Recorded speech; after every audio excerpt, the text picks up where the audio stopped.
Shalom, jemaat yang terkasih, khususnya Bapak Ibu yang ada di Zoom pada pagi hari ini. Kita bersyukur kita masih diberi kesempatan untuk memuji Tuhan, memuliakan nama Tuhan. Untuk itu, kita akan memujikan satu lagu Bersyukurlah karena cinta kasih Tuhan yang senantiasa ada untuk setiap kita. Kita pujikan Bersyukurlah bersama-sama dari rumah kita masing-masing.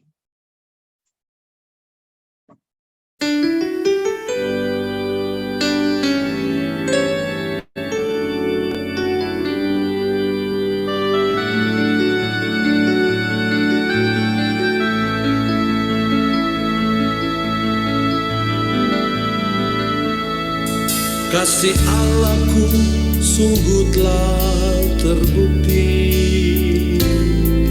ketika Dia serahkan anaknya.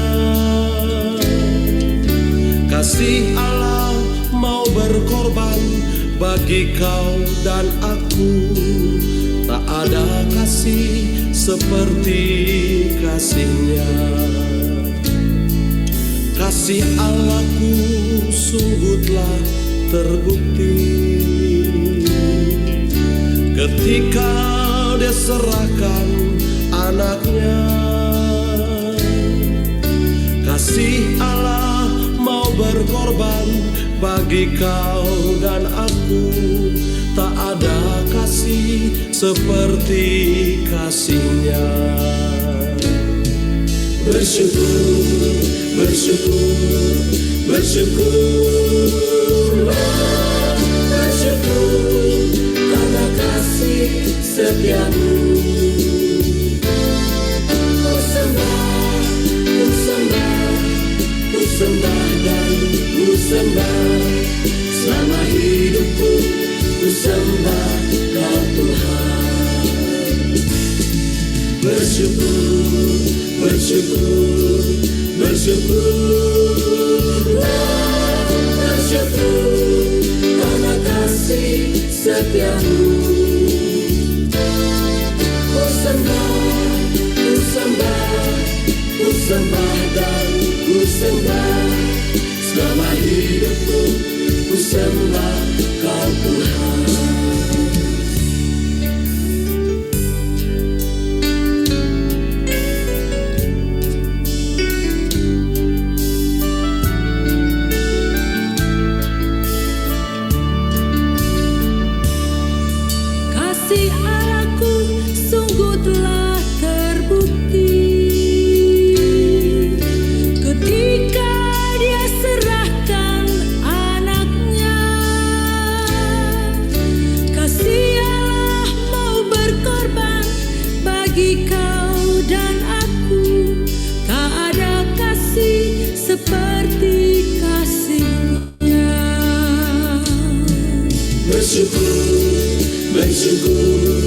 Bersyukurlah, bersyukur karena kasih setiamu.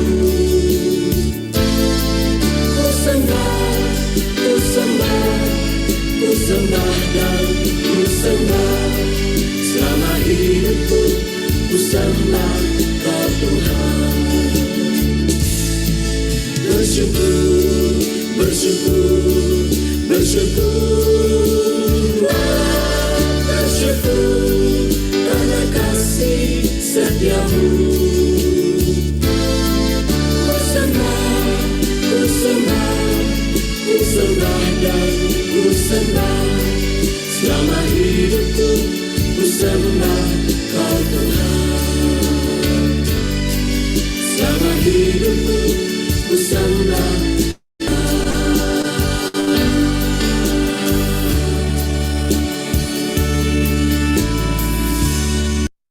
Mari kita bersatu di dalam doa. Selama hidupku kami ingin menyembah Engkau ya Tuhan yang menjadi sumber kasih dalam kehidupan kami. Karena Engkau ya Bapa yang telah menunjukkan kasih setia yang luar biasa untuk setiap kami anak-anak-Mu. Saat ini kami datang ke hadirat-Mu ya Bapa untuk bersama-sama merenungkan firman Tuhan. saling berbagi, sharing, dan saling mendoakan. Kiranya Tuhan tuntun melalui firman Tuhan ini kami tergugah hatinya untuk merasakan tuntunan Tuhan, untuk meyakini bahwa firman Tuhan pakai untuk meneguhkan, mengingatkan, menuntun kami anak-anak-Mu. Berbicaralah ya Bapa, kami anak-anak-Mu telah siap untuk mendengarkan, merenungkan, dan berusaha melakukannya dalam kehidupan kami sehari-hari. Di dalam nama Tuhan Yesus kami berdoa dan mengucap syukur. Amin. Halo pagi Bu Susi. Selamat pagi. Pagi. Kita akan membuka pembacaan Alkitab kita dari 2 Samuel 1. Ayatnya yang pertama sampai ayatnya yang ke-18. Kita akan melihat Alkitab kita sambil nanti di sini saya akan putar audio pembacaan Alkitabnya. Kita akan dengarkan dan sambil lihat Alkitab kita masing-masing. 2 Samuel pasal 1. Ayat 1 sampai dengan ayat 18.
Kitab 2 Samuel.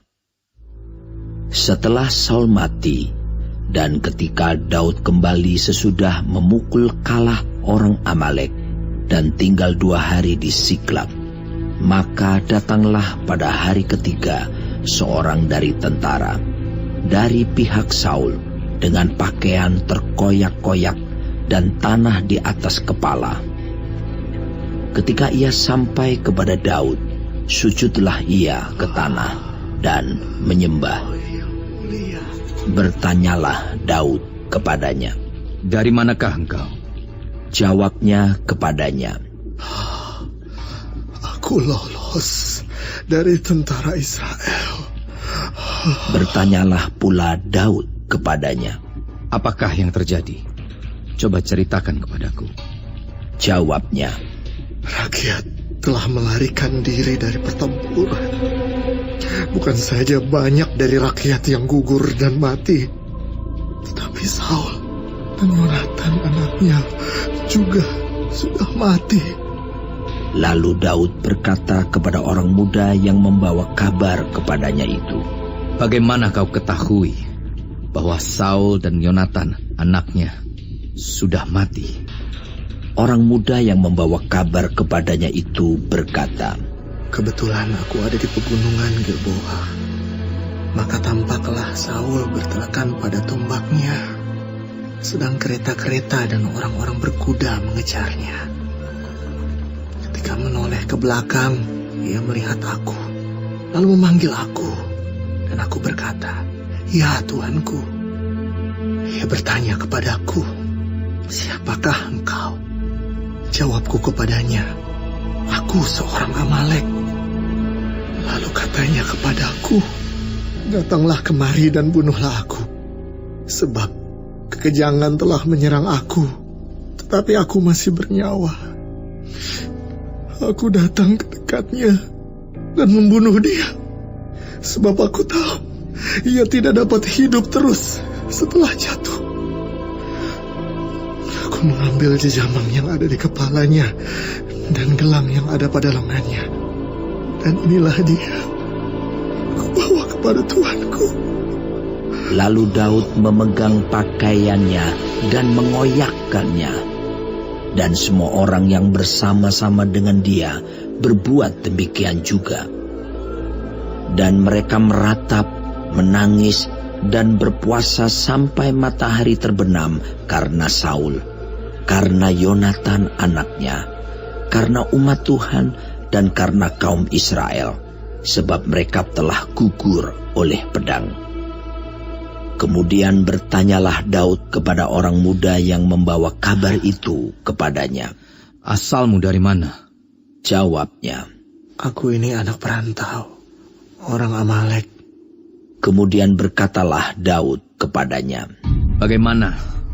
Tidakkah engkau segan mengangkat tanganmu, memusnahkan orang yang diurapi Tuhan? Lalu Daud memanggil salah seorang dari anak buahnya dan berkata, Kemari, paranglah dia. Orang itu memarangnya sehingga mati. Dan Daud berkata kepadanya, Kau tanggung sendiri darahmu, sebab mulutmu lah yang menjadi saksi menentang engkau, karena berkata, Aku telah membunuh orang yang diurapi Tuhan. Daud menyanyikan nyanyian ratapan ini karena Saul dan Yonatan anaknya. Dan ia memberi perintah untuk mengajarkan nyanyian ini kepada Bani Yehuda. Itu ada tertulis dalam kitab orang jujur. Iya, demikianlah firman Tuhan yang menjadi pembacaan kita pada hari ini. Yang berbahagia adalah setiap kita yang merenungkan firman Tuhan dan melakukannya dalam kehidupan kita sehari-hari. Jemaat yang dikasihi Tuhan, dalam kehidupan kita, sering sekali kita diperhadapkan ya, bahwa ketika bertemu dengan orang-orang yang diurapi Tuhan dalam konteks kita sekarang, misalnya pendeta, ada anggapan bahwa terkadang oh iya, karena pendeta itu diurapi Tuhan, ataupun setiap pemimpin-pemimpin yang juga terkadang diberikan sumpah di dalam Tuhan, begitu ya, di atas kitab suci, sehingga kita punya pemahaman tidak boleh bermain-main dengan mereka, begitu ya. Dalam hal ini kita melihat konsep ini erat kaitannya dengan apa yang menjadi kehendak Tuhan, apa yang menjadi pemilihan Tuhan, apa yang menjadi tuntunan Tuhan. Sehingga kalau kita melihat orang yang diurapi Tuhan tidak bermain-main, ini pada prinsipnya menurut saya secara pribadi, kepada siapapun kita harusnya tidak bermain-main gitu ya. Tidak hanya kepada pendeta ataupun orang-orang tertentu saja begitu ya. Tetapi memang di dalam konteks ketika berbicara orang yang diurapi Tuhan, kita tidak bisa sesuka hati untuk berkata, untuk bersikap, sehingga membuat orang yang diurapi Tuhan ini tidak dimanusiakan. Dan ini pun tidak hanya untuk orang-orang khusus, tapi lagi-lagi bagi saya secara pribadi, untuk semua orang kita harus memanusiakan.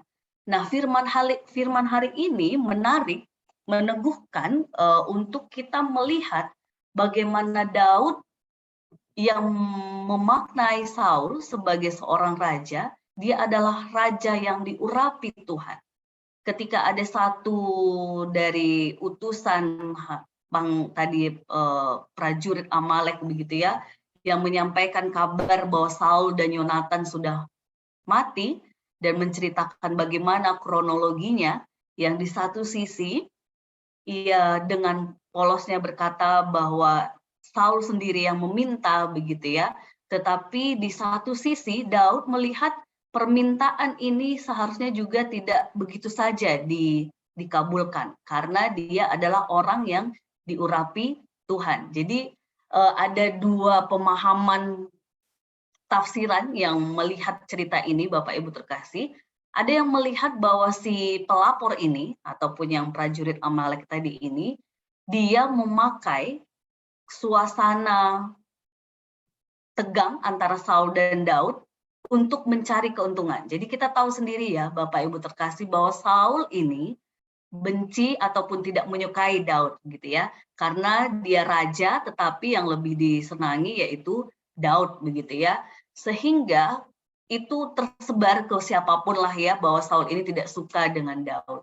Tetapi dalam realitanya ketika si Daud ini yang tadi kita lihat menerima berita dari Amalek, yang ada yang menganggap bahwa dia menyampaikan berita itu untuk mencari keuntungan di situasi ini, bahwa akhirnya nanti Daud akan senang begitu ya, tetapi realitanya Daud justru melihat kesalahan yang fatal dari orang Amalek ini, karena sekalipun Saul dengan kritisnya tubuhnya karena akibat perang begitu ya, sehingga meminta untuk dibunuh, itu menjadi sesuatu yang seharusnya tidak dilakukan karena dia diurapi Tuhan. Pasti kalau secara iman ibaratnya pasti ditolong oleh Tuhan, pasti dituntun oleh Tuhan. Paling tidak jangan diperlakukan secara tidak manusiawi, yaitu dibunuh begitu ya Bapak Ibu terkasih. Sehingga sang pelapor ini, orang Amalek ini, ia justru bukan mendapatkan keuntungan, tetapi ia justru mendapatkan hukuman. Nah, yang kedua yang menarik dari firman hari ini, yang memang kalau kita mau lihat dari sisi Daud, Bapak Ibu terkasih, bagaimana Daud ini yang ketika ia punya banyak pengalaman yang memang Saul tidak senang dengan dia, yang ingin menyingkirkannya dan sebagainya begitu ya. Ia ketika mendengar berita kematian Saul, dan mungkin salah satunya membuat ia semakin berduka sahabatnya Jonathan begitu ya, tapi ia menunjukkan kasihnya yang dia tetap menunjukkan kedukaannya, ratapannya atas seseorang yang diurapi Tuhan, yaitu Saul yang telah mati, yang telah berpulang kepada Tuhan. Seperti tema minggu kita kemarin, Bapak Ibu terkasih, kasih tidak ingkar begitu ya. Daud menunjukkan bahwa ia punya kasih yang tidak ingkar untuk mengasihi semua orang, termasuk mengasihi Saul yang membencinya, termasuk mengasihi orang yang mungkin memusuhinya, mengasihi seseorang yang selama ini mungkin ingin memberikan celaka kepadanya. Daud menunjukkan kasih itu dan ia tidak ingkar menunjukkannya. Jadi jemaat yang dikasihi Tuhan, kalau kita melihat dari kisah hari ini, kita punya dua pelajaran penting. Yang pertama, bahwa ternyata kita tidak bisa bermain-main atau mempermainkan suasana yang mungkin kalau kita lihat di sini konflik begitu ya, ataupun suasana suka tidak suka, untuk mencari keuntungan kita sendiri. Karena kalau lihat dari konteks orang Amalek ini tadi, ia berusaha mencari keuntungan di suasana yang ada, tetapi justru ia memperoleh hukuman. Lalu yang kedua, tiga berarti ya jemaat yang dikasih Tuhan. Yang kedua, bagaimana Daud ini yang memang melihat seseorang yang diurapi oleh Tuhan itu menjadi sesuatu yang harus diperjuangkan sampai akhir. Diperjuangkan dalam arti dimanusiakan. Dan dalam hal ini, jemaat yang terkasih, bukan berarti saya bilang bahwa, oh berarti ya sudah pemimpin-pemimpin yang diberkati Tuhan, pendeta atau majelis atau siapapun hanya itu saja yang diperjuangkan. Tidak, semua kita diperjuangkan. Tetapi untuk sesuatu jabatan-jabatan yang memang itu benar-benar urapan Tuhan, benar-benar tuntunan Tuhan, memang kita tidak boleh asal ataupun bermain-main dengan mereka sesuka hati begitu ya jemaat yang dikasih Tuhan. Yang ketiga, dari Daud kita melihat bagaimana teladan kasih yang tidak ingkar sampai akhir ketika Saul pun mati, ia tahu bahwa ini adalah salah satu musuh kita sebut ya, karena tidak menyukai Daud, tetapi ia tidak mengingkari kasih yang datangnya dari Tuhan dengan tetap meratap dan menunjukkan bahwa apa yang dilakukan oleh orang Amalek itu tidak tepat, sehingga ia melakukan apa yang seharusnya dilakukan untuk orang Amalek, tapi juga sekaligus memberikan nyanyian ratapan untuk bentuk kedukaannya terhadap Saul dan Yonatan. Jadi jemaat yang dikasihi Tuhan, di sini kita diteguhkan untuk melihat kalaupun ada orang-orang yang tidak suka dengan kita ataupun musuh kita, ternyata ketika kita hidup dalam kasih, kita tidak bisa mengingkari untuk tetap mengasihi mereka. Kecuali kalau memang kita tidak sungguh-sungguh dalam hidup dalam kasih, maka kita akan begitu mudah untuk membenci, begitu mudah untuk bersukacita ketika musuh kita terluka, mungkin musuh kita menderita, musuh kita mengalami hal-hal yang tidak mengenakan. Tetapi kalau kita punya kasih, apapun yang terjadi terhadap orang di sekitar kita, sekalipun dia musuh, kita tetap menunjukkan kasih. Jadi jemaat yang dikasihi Tuhan, ini sebuah teladan yang meneguhkan kita kembali untuk mengasihi dan tidak mengingkari teladan kasih yang diberikan Tuhan dalam kehidupan kita. Mari kita refleksikan firman ini bersama keluarga. Mungkin nanti kami yang di Zoom akan sharing setelah ini.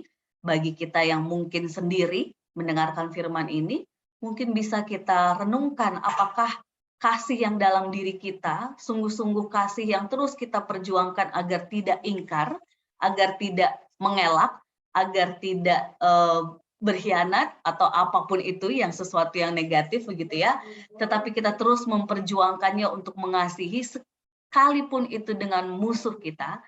Bagaimana respon kita? Semoga dengan firman hari ini, dengan teladan kisah yang diberikan oleh Daud, kita semakin diteguhkan untuk mengasihi sesama kita, memanusiakan manusia di sekitar kita. Untuk itu, kita pujikan satu lagu sebagai peneguh kita dalam mengasihi sesama kita dengan kasih Allah. Kita akan pujikan makin serupa Yesus Tuhanku. Kita pujikan bersama-sama.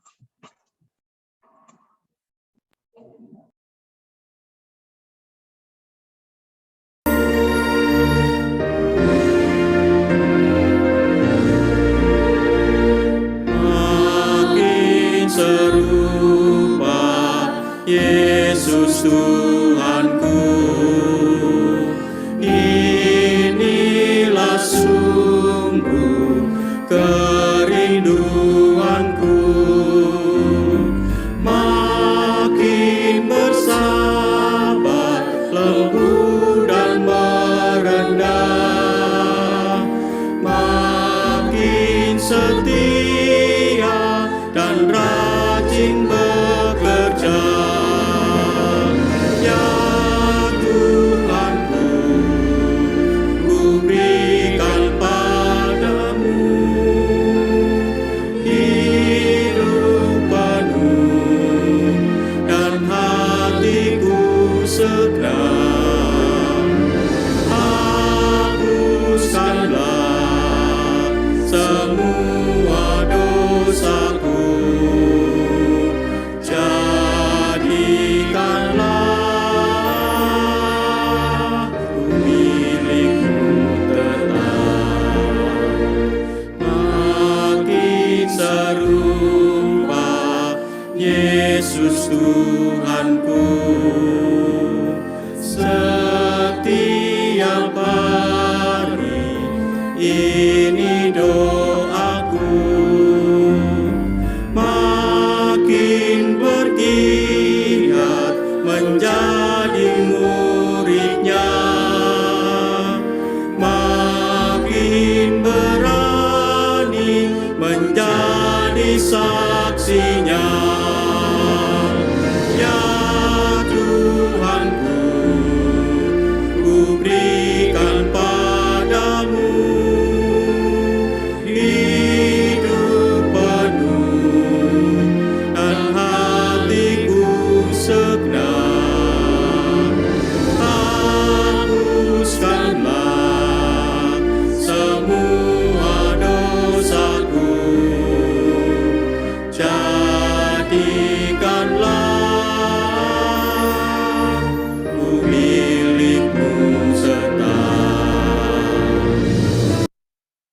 Mari kita berdoa. Sungguh ya Bapa, kami ingin makin serupa dengan Yesus, Sang Sumber kasih dalam kehidupan kami, Sang Teladan sejati yang melakukan kasih di dalam setiap pelayanan sampai kematian di kayu salib untuk menebus dosa kami manusia. Ya Bapa, di dalam kehidupan kami ada banyak tantangan, ada banyak hal-hal yang mungkin menantang kami untuk menunjukkan kasih kami kepada sesama. Kiranya Tuhan yang meneguhkan kami agar kami bisa melakukannya di dalam kehidupan kami sehari-hari. Tuntun kami ya Bapa, dan saat ini kami pun akan saling meneguhkan lewat sharing dan saling mendoakan. Kiranya Tuhan yang meneguhkan dan menuntun kami semua. Di dalam nama Tuhan Yesus kami berdoa dan mengucap syukur. Amin.